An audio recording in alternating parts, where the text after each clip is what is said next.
In this Christmas song audio project, you're going to take two raw tracks, that is just microphone in front of instrument, microphone in front of voice, and produce them up to as good as we can get them with effects and some editing that you already know how to do.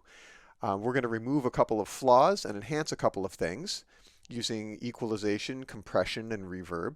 We're going to slice out a few mistakes, and we'll use some automation to adjust some levels. We're also going to add a little bridge to this piece so that you can produce a full-on piece that you can be proud of. In your Google Classroom, there are a number of videos. Each one shows you how to do a specific thing that will fix one of the problems in these two raw audio tracks.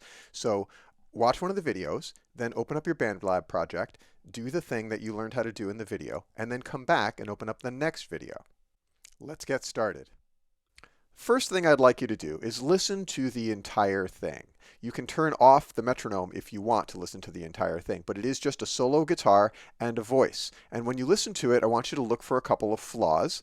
Think about how you might fix those flaws, and then think about some things you could add. Use your imagination. What does this song need? Okay, go do that.